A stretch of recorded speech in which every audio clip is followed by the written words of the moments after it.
Before we begin, I want you to understand something. This isn't a story about a simple family squabble or a disagreement over an inheritance. This is a story about survival. It's about the moment you realize that the hand offering you a cup of supposedly healing tea is the same hand that is slowly, methodically, and deliberately trying to erase you. My name is Gazelle, and for 2 years, I was the perfect daughter-in-law to the Belmont family. I was compliant, I was quiet, and I was dying. They say revenge is a dish best served cold. I disagree. I think it's best served in a porcelain teacup, smelling of jasmine and deceit, right before you burn their entire world to the ground. If you've ever felt small, if you've ever been made to doubt your own sanity, if you've ever had to fight for the simple right to exist, then this story is for you. Stick with me, and I'll tell you how I went from being the Belmont family's dirty little secret to the matriarch of its ashes. The Belmont estate wasn't just a house. It was a dynasty cast in stone and ivy, nestled in the humid old money quiet of the South Carolina Low Country. It was a place where history wasn't just remembered. It was a weapon, wielded with practiced ease by the family matriarch, Eleanor Belmont, my husband's mother. When I first married Marcus, the house felt like a fairy tale. The sprawling verandas, the ancient oaks draped in Spanish moss, the silent, efficient staff. It was all designed to impress and intimidate in equal measure. I, a librarian's daughter from a quiet Midwest suburb, was meant to be perpetually impressed. The intimidation, I would learn, came later. Eleanor was a woman sculpted from porcelain and steel. Her smile never quite reached her eyes, and her compliments always felt like assessments. In the beginning, I tried desperately to win her approval. I adopted her muted color palette, learned the names of all 200 guests at her annual charity gala, and memorized the labyrinthine family tree with all its sordid alliances and rivalries. I was playing the role of the perfect daughter-in-law, a role I thought would earn me a place in their world. I see now that my only role was to be a mirror, reflecting the family's perfection back at them. The moment a crack appeared in my reflection, I was no longer useful. The crack began as a whisper of fatigue, a tiredness that seeped into my bones, a weariness that sleep couldn't touch. Then came the brain fog, a frustrating haze that made it difficult to finish a sentence or recall a simple word. I, who had once prided myself on my sharp mind, found myself drifting through conversations, lost and disconnected. Nausea became my constant companion, a queasy, rolling tide in the pit of my stomach. I lost weight. The healthy glow I'd brought with me from Ohio faded, replaced by a pallor that even the most expensive cosmetics couldn't hide. When I first raised my concerns, Eleanor was the picture of maternal solicitude. She'd place a cool hand on my forehead and sigh, her voice laced with a theatrical pity. "It's the stress of adjusting to a new life, my dear. The Belmont way can be demanding." Marcus, my sweet, handsome Marcus, would echo her. He'd wrap his arms around me, his touch feeling more like a restraint than a comfort. "Mother knows best, Gazelle. She's been looking after this family for 50 years. You just need to relax and let her take care of you." And so, the care began. It was called the Belmont family regimen, a generations-old tradition, Eleanor claimed, for maintaining the family's vigor and purity. It started with a morning tea, a murky, bitter brew she would prepare herself in a special silver teapot.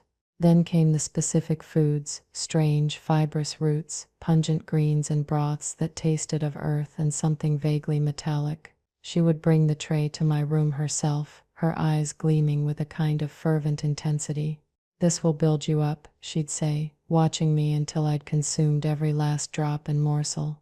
"This will make you one of us." But it didn't make me stronger. It did the opposite. The fatigue deepened into a debilitating lethargy. The brain fog became so dense I'd get lost in the hallways of my own home.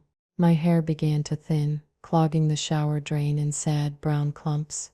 I felt like a ghost haunting the edges of my own life, a pale imitation of the woman I used to be. My protests grew weaker, my arguments more disjointed. And through it all, Eleanor's grip tightened, her concern becoming more and more suffocating. She was always there, a constant smiling presence, spoon-feeding me the very thing that was destroying me. She thought she was just managing a difficult, fragile daughter-in-law, a girl not bred for the rigors of their world, who needed to be broken down and rebuilt in the Belmont image.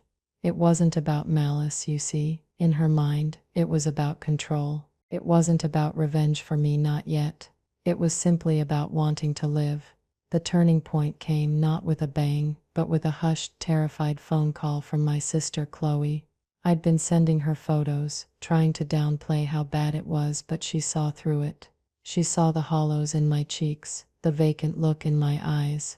She begged me to see a doctor, not a Belmont-approved physician, but someone from back home, someone we could trust. She booked me a flight, invented a story about our mother being ill, and practically forced me onto the plane. Marcus had been hesitant, worried about what his mother would think, but even he couldn't deny how sick I looked. Dr. Evans had known me since I was 5. He took one look at me, his kind face clouding with a concern that felt more genuine than anything I'd experienced in 2 years. He didn't patronize me. He listened. He ran tests, a comprehensive panel that went far beyond the standard checkup. A week later, he called me. I was back at the Belmont estate, sitting in a velvet armchair that felt like it was swallowing me whole, the bitter aftertaste of Eleanor's morning tea still coating my tongue. His voice was grave, stripped of its usual cheerful bedside manner. "Giselle, I need you to listen to me very carefully. Are you alone? Can you speak freely?" The question sent a spike of ice through my veins. I whispered that I was. "Giselle, your results are back. This isn't a nutritional deficiency. It isn't a chronic fatigue syndrome or an autoimmune disorder." His voice dropped lower, and the words that came next shattered the gilded cage I was living in and rebuilt it as a tomb. "Your blood work shows traces of a highly specific neurotoxin. It's derived from a rare plant, a subspecies of aconitum. It's not something you'd ever encounter by accident. And the levels, Giselle, the levels indicate you're being exposed to it in small, regular, cumulative doses. It's designed to mimic a gradual decline in health, to be nearly undetectable unless you're specifically looking for it. Someone is poisoning you." The room tilted. The ornate wallpaper seemed to writhe, the pattern of climbing roses suddenly looking like grasping, thorny vines. Poison. The word was ugly, archaic, something from a Gothic novel, not my life. And yet everything clicked into place with a horrifying, sickening clarity. The bitter tea, the strange foods, Eleanor's watchful eyes, her insistence on preparing everything herself, her dismissal of my symptoms. She wasn't trying to heal me. She was trying to manage me into my grave. She wasn't making me one of them. She was getting rid of the one who would never belong. The chilling part wasn't just that she was doing it. It was that she believed it was for my own good, for the good of the family. The difficult daughter-in-law, a problem to be solved with herbs and patience. The phone felt impossibly heavy in my hand. I stared at the cup and saucer on the table beside me, the dregs of that morning's remedy still pooled at the bottom. And for the first time in 2 years, I didn't feel weak or confused. I felt a surge of something cold, clear, and utterly ferocious. The charade was over. The war had just begun. The silence that followed Dr. Evans's words was the most profound I have ever experienced. It wasn't an absence of sound. It was a presence, a heavy, suffocating blanket that pressed in on me, filled with the ghosts of every sip of tea, every bite of specially prepared food I had forced down my throat. My own body was a crime scene, and I was living inside it.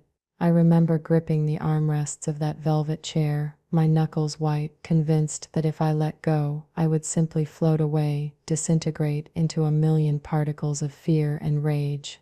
Poison. The word echoed in the vast, empty space of my mind. It was a word from history books, from Shakespearean tragedies. It was not a word that belonged in my life, in my marriage, in my home. But it was there. It was in my blood, a silent, creeping invader that had been masquerading as care. For the first 48 hours, I was paralyzed. I moved through the opulent rooms of the Belmont estate like an automaton. I smiled at Marcus.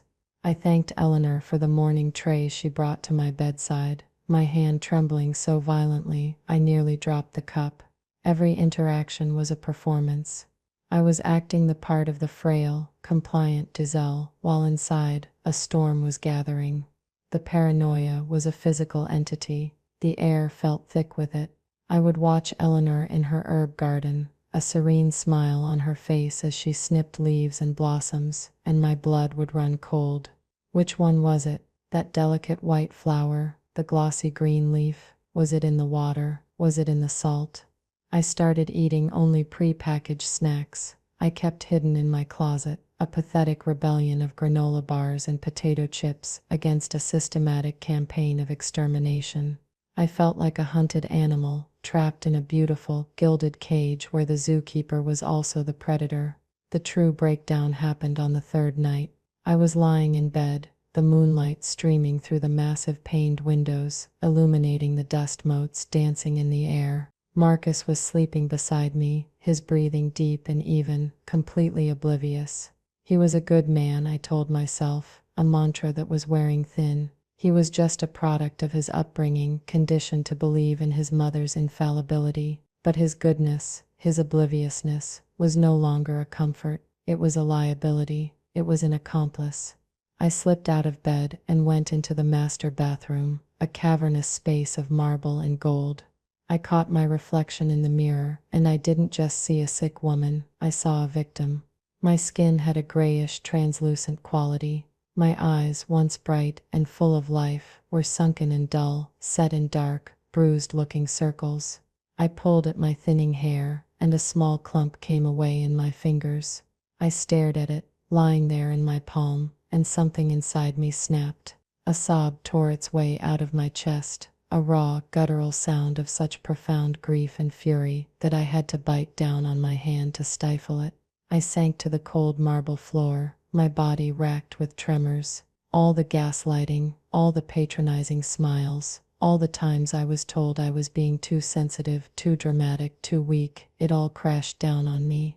I wasn't weak, I was being poisoned. And in that moment of absolute despair, the flashbacks began, not as memories, but as vivid, painful reenactments. I was back at our wedding reception, a year and a half ago. Eleanor, resplendent in a silver gown, had taken my hands in hers. Her grip was surprisingly strong. "Welcome to the family, Giselle," she'd said, her voice smooth as silk. "Marcus needs a wife who understands the importance of tradition, of legacy. I trust you will not disappoint him." It wasn't a welcome, it was a warning, a laying out of terms. Then, a scene from 6 months later. I'd had a simple head cold, nothing more.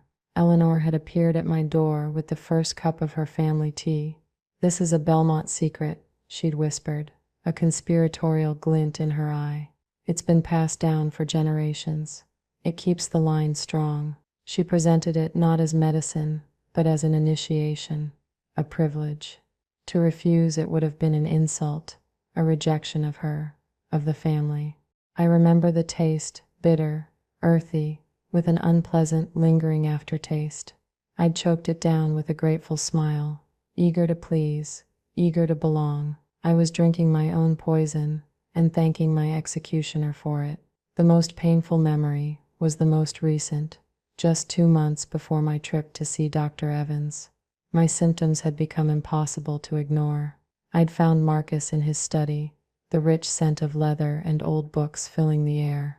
I was crying, begging him to listen to me. "Marcus, please," I'd pleaded, my voice thin and reedy. "There's something wrong. Your mother's remedies, they're making me sicker. I feel like I'm fading away." He had looked at me, not with concern, but with a weary frustration, the same look one gives a hysterical child. "Giselle, darling," he'd said, his voice laced with patronizing patience. "You're being dramatic. Mother is a force of nature.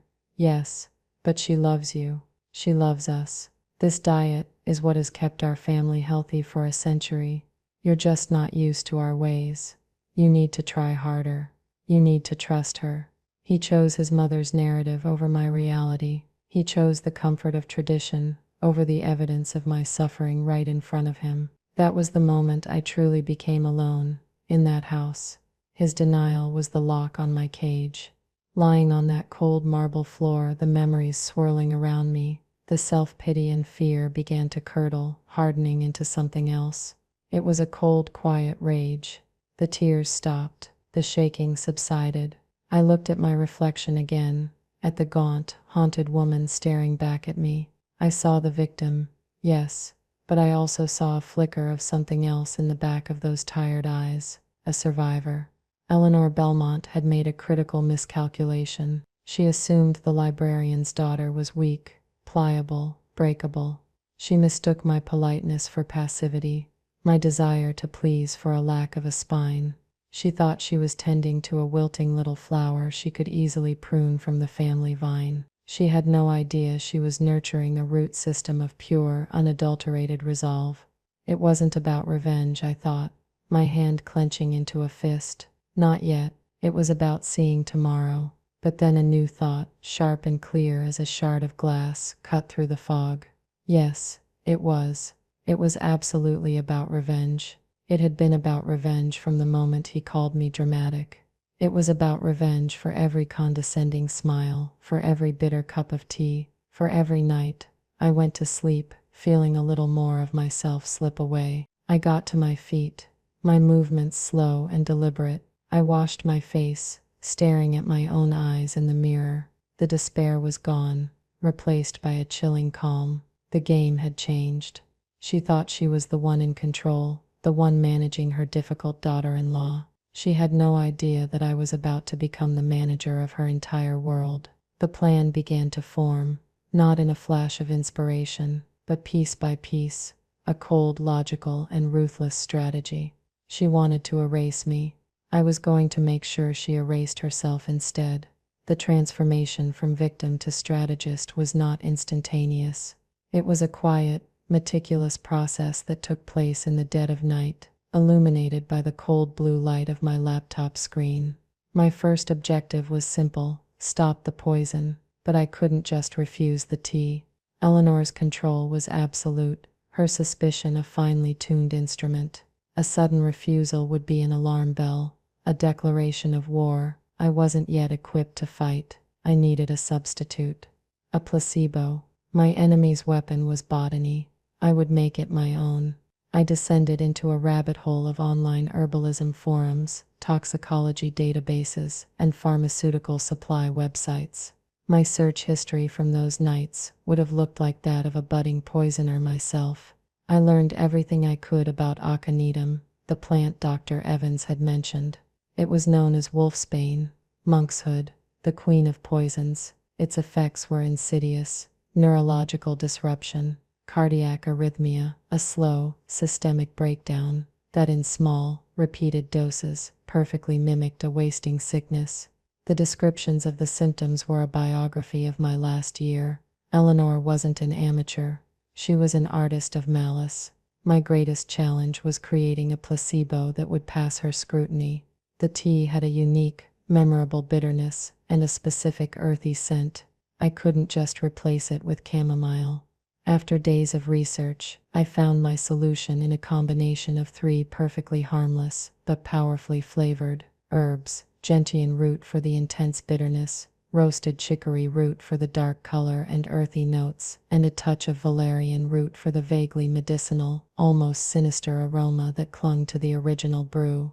I ordered high-quality, organic versions from a discreet online apothecary, paying with a prepaid credit card and having it delivered to a post office box I'd opened in a neighboring town.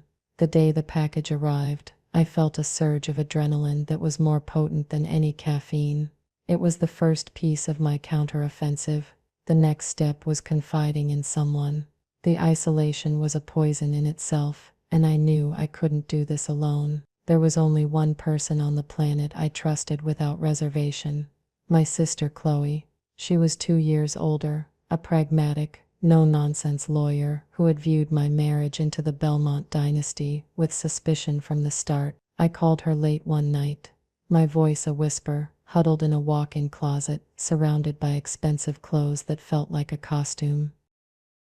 I told her everything. The doctor's call, the aconitum, the bitter tea, Eleanor's suffocating care. I expected her to be shocked, maybe even to disbelieve me.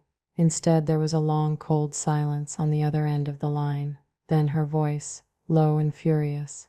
That monster, that smiling high society monster. I knew it. I knew there was something wrong with that family. Her immediate belief, her righteous anger on my behalf, was like a dam breaking inside me. I wept, silently, as she listened, not offering platitudes, but absorbing every detail. Chloe shifted instantly from sister to strategist. Okay, Gazelle. Okay, listen to me. From this moment on, you are an intelligence agent in hostile territory. Your number one job is to stay safe. Your number two job is to gather evidence. Hard, undeniable evidence. She became my handler, my voice of reason, in the wilderness of my fear. She was the one who vetted and helped me hire, through a discreet third party, a private investigator, a former detective named Frank, whose specialty was complex domestic situations. She was also the one who found me a lawyer, a shark named Miss Anya Sharma, who specialized in high net worth divorces and the creative application of criminal law in civil cases. The most critical part of the plan, the part that felt both terrifying and empowering, was the collection of the poison itself. It wasn't enough to stop taking it. I had to prove I was being given it. This was Chloe's idea, a stroke of cold-blooded genius. Every time she gives you that tea, you save it, she'd said. You don't throw it out, you document it. It's not just a cup of tea, Gazelle. It's an exhibit. It's a loaded gun with her fingerprints all over it. So the ritual began. Each morning, Eleanor would arrive with the silver tray. I would thank her, my heart pounding a frantic rhythm against my ribs. I'd take a tiny, performative sip while she watched, grimacing slightly, as if the bitterness was still a challenge for me. It's an acquired taste, my dear, she would say, patting my hand, but so good for you. As soon as she left, I would spring into action. My hands, still shaking, but now with purpose, would pour the murky liquid into a small, sterile glass vial. The damp, used herbs from the teapot's infuser would be carefully scraped into a small, labeled plastic baggie. I bought a cheap date stamp from an office supply store. Each baggie was dated, sealed, and then hidden. Finding a hiding place was a challenge. The Belmont estate was old, but it was meticulously maintained. There were no loose floorboards, no hollow walls, but the Belmonts, for all their wealth, had one glaring blind spot. They had a deep-seated snobbery about anything they considered middle-class or intellectual. My collection of modern paperback novels and my beloved dog-eared college textbooks were, to them, a quaint, slightly embarrassing affectation. Marcus had once picked up my copy of 100 Years of Solitude, wrinkled his nose, and said, "Do you actually read this stuff?" That was my clue. I took my thickest, most intimidating-looking textbook, a doorstopper on post-structuralist literary theory, and carefully hollowed it out with an X-Acto knife. It became my vault. Inside that monument to a world they disdained, I built my arsenal. Each little baggie of herbs, each vial of tea, was a nail I was hammering into Eleanor Belmont's coffin. I also started a journal, not a diary of feelings, but a log,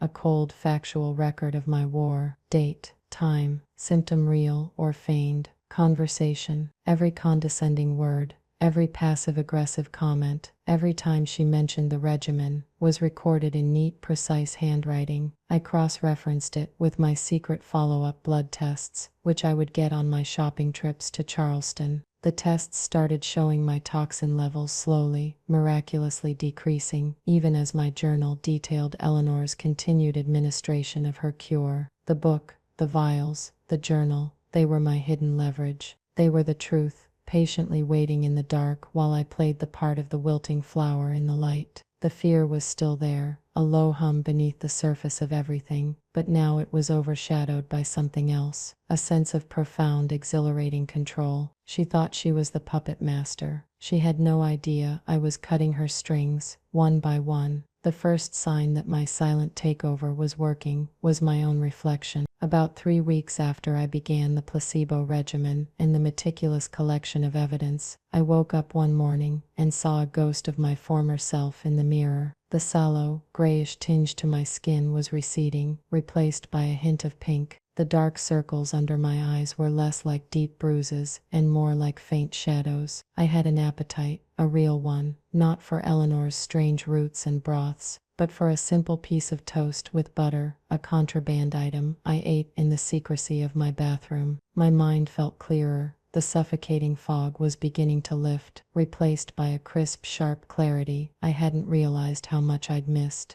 I had to be careful. My recovery was a liability. I couldn't afford for Eleanor to notice me getting better too quickly. It would raise questions she couldn't answer, and suspicions she would undoubtedly act upon. So I continued the performance. I would still move slowly, as if a great weight was upon me. I'd occasionally press my fingers to my temple, feigning a headache. When Eleanor would bring my morning tray, I'd offer a weak but grateful smile. "I think it might be starting to work, Eleanor," I'd say, my voice a practiced, fragile whisper. "I felt a little stronger yesterday." Her face would light up with an unnerving, proprietary pride. "Of course it is, my dear," she would say, her voice dripping with satisfaction. "The Belmont way is the right way. You just needed to submit to it, to trust in our history." She saw my feigned improvement as a victory for her methods, a validation of her control. Every compliment she gave me was a confession, another entry for my logbook. She was so blinded by her own arrogance, so certain of her power, that she couldn't see the truth right in front of her. She couldn't see the steel hardening in my eyes behind the mask of fragility. But someone else did. Marcus. He was not a villain in this story, not in the way his mother was. He was something more complex, and in some ways more tragic. A man so deeply conditioned by a powerful parent that he had lost the ability to trust his own judgment. He loved me, I believe that, but he was terrified of his mother. His entire life had been a performance of filial duty. My illness had concerned him, but his mother's narrative had been a more powerful, more comforting explanation than the terrifying alternative. Now he was caught in a paradox. He saw me getting better. He'd come home from the office, and I would be reading in the sunroom, not lying in a darkened bedroom. My conversation became wittier, more engaged. I started laughing again, a sound that had been absent from our home for months. He was thrilled, but also deeply confused. "Gazelle, you look radiant," he said one evening, his brow furrowed in a way I knew meant he was trying to solve a puzzle. "It's incredible. Mother's diet is truly a miracle." I just smiled, a quiet, enigmatic smile I was beginning to perfect. "I'm feeling much better, thank you," I said, offering no further explanation. My recovery didn't align with his understanding of the world. He had seen me at my worst, when I was devoutly following the regimen. Now, supposedly still on the same regimen, I was thriving. The cognitive dissonance began to wear on him. He started watching his mother, not with the usual reverence, but with a new, questioning gaze. He'd observe her preparing my tray in the kitchen, a strange, almost ritualistic focus on her face. I once saw him pick up a leaf she had dropped, sniffing it with a puzzled expression before she snatched it from his hand, chiding him for interfering. "These things are delicate, Marcus. The balance must be precise." Eleanor, for her part, began to sense a shift in me that she couldn't quite put her finger on. It wasn't just my improving health. It was a new confidence, a subtle lack of fear. I stopped being so accommodating. I started having opinions again. One evening at dinner with some of the Belmont business associates, I gently corrected Eleanor on a point of local history. It was a minor thing, but in the Belmont world, it was an earthquake. The table went silent. Eleanor's smile tightened, a barely perceptible twitch at the corner of her mouth. Her management was no longer working. The difficult daughter-in-law was becoming difficult in a new way. She was becoming self-possessed. The real escalation came when I decided to test the waters of my newfound power. With guidance from my lawyer, Anya, I requested a meeting with Marcus and the family's financial advisor. I framed it as simple prudence. "Now that I'm feeling better," I said to Marcus, I think it's important I have a better understanding of our financial situation for our future, for estate planning. The request sent a ripple of panic through the house. The Belmont finances were Eleanor's sacred domain. She alone understood the intricate web of trusts, holdings, and offshore accounts that constituted their dynasty. For the daughter-in-law to ask for a look behind the curtain was unprecedented. It was a challenge to her authority. Eleanor confronted me in the library, her usual mask of serene control slipping to reveal the cold fury beneath.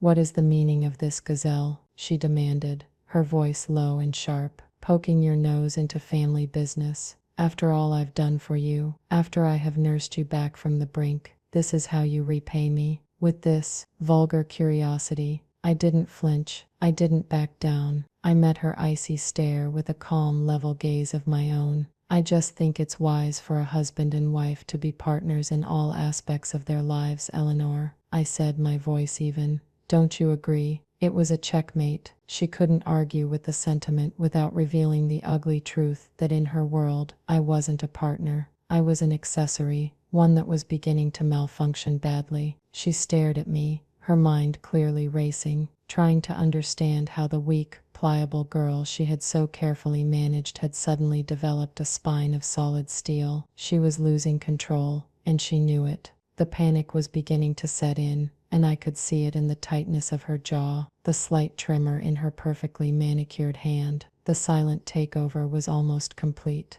All that was left was to claim my king. The time had come to bring Marcus fully across the board, to move him from a pawn in his mother's game to the king on my side of the table. I knew that a direct accusation against Eleanor would shatter him, likely sending him retreating back into the familiar fortress of her influence. He needed to arrive at the truth himself, guided by undeniable logic. The figurative family exodus had to be his choice, his departure from the shadow of his mother's making. I chose my moment carefully. It was a Sunday afternoon, a time when the house was quiet. Eleanor out for her weekly bridge game with women who were as much her rivals as her friends.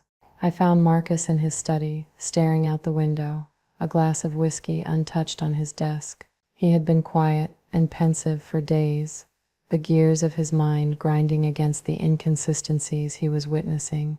I didn't speak at first. I just walked over and placed a thin folder on the polished mahogany of his desk. He looked at it, then at me, his eyes full of questions. "I'm not going to say anything, Marcus," I said softly, my voice devoid of any accusation. "I just want you to look. I want you to use that brilliant mind of yours, the one I fell in love with, and just look at the data. Make it make sense." Inside the folder were 2 sets of documents. On the left, I had printed copies of my blood test results from Dr. Evans, the initial ones showing the terrifying toxicity levels, along with a few from the weeks immediately following, showing a slight but steady increase. Each report was dated. Beside them, I placed pages from my journal, the entries corresponding to those exact dates, detailing my profound sickness, my lethargy, my nausea, all while being under Eleanor's direct care. On the right, I placed my most recent blood work, taken just 3 days prior. The toxin levels were near zero, well within the margin of a statistical anomaly. The report screamed with the evidence of my recovery. Next to it, I placed the journal entries from the past month, where I described my performance of continued illness, my daily acceptance of his mother's tea, and Eleanor's pride in my supposed improvement under her cure. I said nothing else. I simply sat in the leather chair opposite his desk and waited. I watched his face as he processed the information. I saw his eyes move back and forth, from the damning medical reports on the left to the miraculous ones on the right. I saw him read my descriptions of the sickness, and then my descriptions of the charade. I saw the deep furrow in his brow as he tried to reconcile the 2 realities. The woman on the left was dying while taking the cure. The woman on the right was thriving while, as far as he knew, still taking the exact same cure. It was an impossible equation. There was only one variable that could have changed. "I don't understand," he whispered, his voice hoarse. "This doesn't make sense. If you were getting better, why were you pretending to be sick?" And if the diet was working, why were you so sick before? That's the question, isn't it? I replied, my voice still gentle. I stood up and walked to the study door. I'm going for a walk. I'll be back in an hour. I didn't want to be there when the final, horrifying piece of the puzzle clicked into place for him.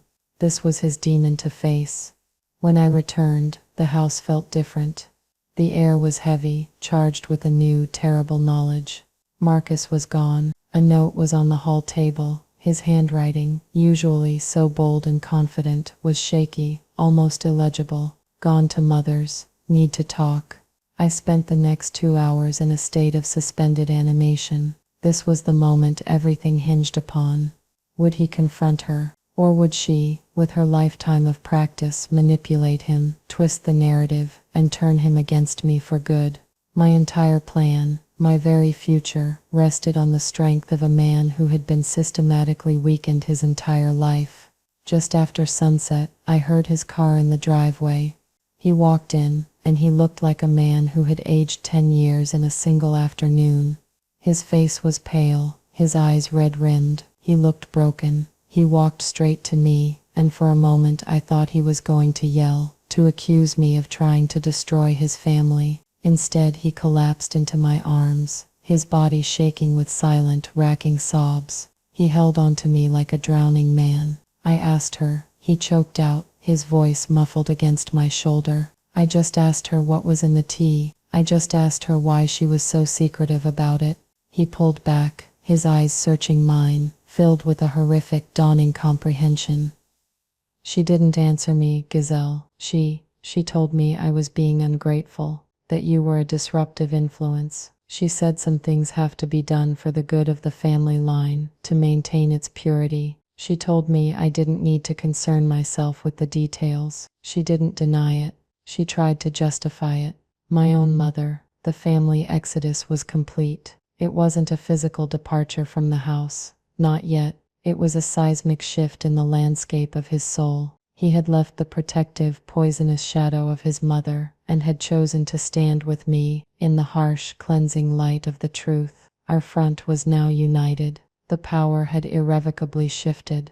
Eleanor Belmont had not only lost control of her daughter-in-law, she had just lost her son, and she didn't even know it yet. The final confrontation was not a storm. It was an execution, carried out with the quiet, chilling precision of a surgeon. A week after Marcus's shattering revelation, we arranged a dinner, just the three of us. We framed it as a reconciliation, a chance to clear the air after Marcus's emotional outburst, as Eleanor had condescendingly termed it in a text message to her son. She arrived at our designated neutral ground, a private dining room in a historic Charleston restaurant, a place she favored for its discretion and impeccable service, expecting to reassert her dominance, to smooth over her son's foolish sentiments, and bring him back into the fold. She saw me as a temporary problem that had unfortunately riled up her boy. She was about to learn that I was not the problem. I was the solution. She was in her element, poised and regal in a silk dress the color of cream. She greeted Marcus with a kiss on the cheek, her eyes flicking to me with a look that was a mixture of pity and contempt.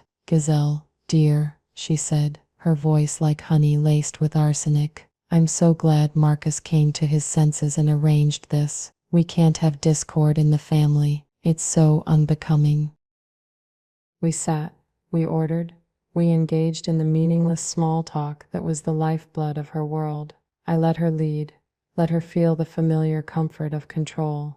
Marcus was a stone statue beside me, his face a grim, unreadable mask. The waiter brought our first course, and then, as if on cue, Eleanor turned her attention to me. "You are looking remarkably well, I must say," she observed, a self-satisfied smile playing on her lips. "Truly, it seems my little regimen, despite your initial resistance, has worked its magic. You see, the family way always works. It just requires patience and a little faith." This was it, the opening I had been waiting for. I took a slow, deliberate sip of water, placed the glass down with a soft click, and met her gaze. "You're right, Eleanor," I said. my voice calm and clear, cutting through the hushed ambiance of the room. The family way does work. It's remarkably effective. I reached into my handbag and pulled out my phone, placing it on the table between us. I pressed play. The voice that filled the silence was that of Dr. Evans, his tone grave and professional from the recording of that life-altering phone call. Your blood work shows traces of a highly specific neurotoxin derived from a rare plant, a subspecies of aconitum. It's not something you'd ever encounter by accident. Someone is poisoning you. Eleanor's smile froze on her face. Her skin, already pale, seemed to turn to wax. Her eyes darted from the phone to me, then to Marcus, searching for an explanation, for a sign that this was some sort of elaborate, tasteless joke. Marcus just stared at his plate, his jaw clenched. I didn't give her time to recover. I reached back into my bag and pulled out the first piece of physical evidence. A small, clear plastic baggie with a clump of dried, dark herbs inside. A white label was affixed to it, with a date stamped in neat, red ink. I placed it on the white tablecloth next to her bread plate. "This was from 6 weeks ago," I said conversationally. "The week my hair started falling out in clumps." I placed another baggie next to it. "This one is from 5 weeks ago. I believe this was the batch that caused the persistent vertigo." Another, and another. One by one, I laid them out in a neat chronological row, a timeline of her crimes, laid bare on the pristine linen. The collection was not my entire arsenal, just a representative sample, enough to make the point. "I have 28 more of these at home," I continued, my voice never rising, never shaking. "One for every day since I stopped being your lab rat. Each one has been catalogued, photographed, and is currently in the possession of a third party, along with my full notarized testimony. My lawyer, Miss Anya Sharma, I believe her firm has represented some of your rivals in the past, has already prepared a file for the district attorney's office. The private investigator we hired, a charmingly thorough man named Frank, has also managed to trace the purchase of a significant quantity of dried aconitum crispulum from an obscure online supplier to a shell corporation, which is in turn linked to one of your lesser-known personal accounts." The color had drained completely from her face. She looked at Marcus, her mouth opening and closing silently, like a fish gasping for air. This was a scenario for which her lifetime of social maneuvering had not prepared her. This was not a breach of etiquette. This was a checkmate. "What do you want?" she finally whispered, the words barely audible. The arrogance, the control, it had all evaporated, leaving behind a brittle, terrified old woman. "Want?" I asked, allowing a small, cold smile to touch my lips for the first time. "What I want is for you to understand the new reality." I leaned forward slightly. "You are going to sign a full confession detailing your actions as a misguided, grossly negligent attempt to manage my health. You are going to cede your controlling interest in the Belmont Family Trust to a 3-person board of trustees, myself, Marcus, and a neutral third-party arbiter chosen by my lawyer. You will retain a comfortable allowance, but you will never again have unilateral control over the family's assets or its future. You will also agree to enter a long-term private care facility for a comprehensive psychological evaluation and treatment. You will do all of this, and in return, the evidence will be presented to the authorities as a case for prosecution based on reckless endangerment, not attempted murder." My lawyer seems to think a judge would be amenable to that, given a full confession and your advanced age. I leaned back. "It's not forgiveness, Eleanor. It's a cage, a comfortable, quiet, well-appointed cage of your own making. You will live out your days with your reputation tarnished but intact. A tragic story of a matriarch whose mind began to fail her. It's a much kinder story than the one you were writing for me." She looked at her son, her eyes pleading. For the first time, Marcus spoke. His voice was hollow, dead. "Sign it, mother." And just like that, the reign of Eleanor Belmont was over. Not with a bang, but with the quiet scratch of a pen on paper in a private dining room, witnessed only by her victims. The vindication wasn't loud or triumphant. It was a quiet, cold, and deeply satisfying silence. It's been a year now. The world didn't end, but but the world we knew did, and a new one was born from its ashes. Marcus and I left Charleston. We sold the monstrous estate with its suffocating history and moved to a small coastal town in California where no one knows the Belmont name, or if they do, they don't care. We live in a house filled with light and air, with windows that open to the sound of the ocean, not the oppressive silence of ancient oaks. The money, now managed by our board, is still there, but it's different. It's a tool, not a weapon. We're using it to build things: a local arts foundation, a scholarship for underprivileged students. We are trying to wash the stain of its origins away with good deeds.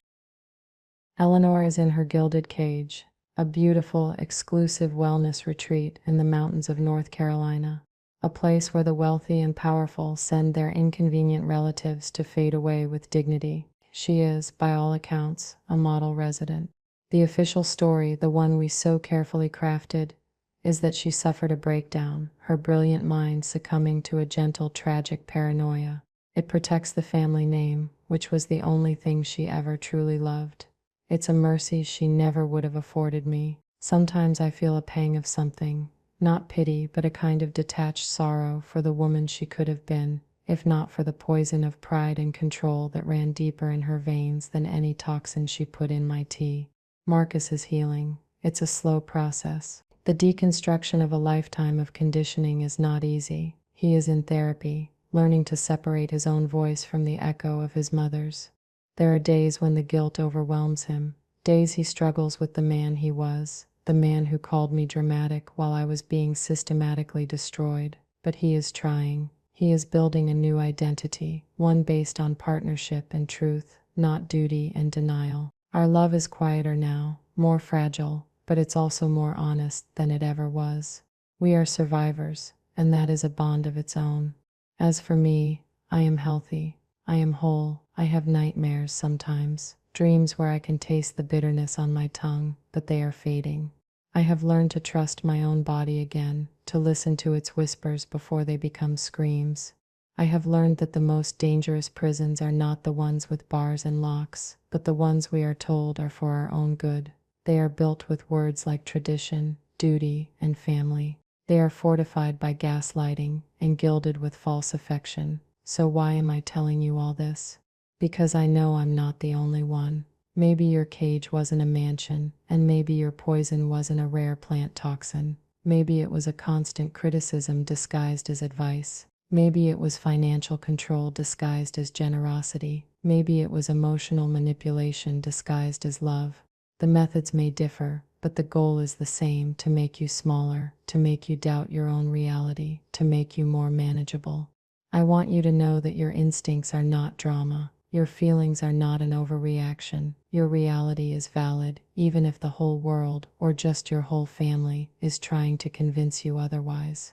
It wasn't about revenge for me, not at first. It was about survival. But I learned that sometimes the most profound act of survival is to dismantle the system that is trying to kill you and build a new world on your own terms. It is to take back your power, not with a shout, but with a quiet, unshakable resolve. Thank you for listening to my story. It's not an easy one to tell, but it's an important one.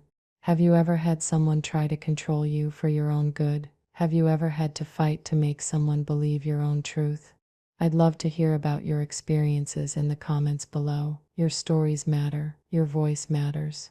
And if you found my story validating or helpful, please consider liking this video and subscribing to the channel. You never know whose story might give you the strength to fight for your own.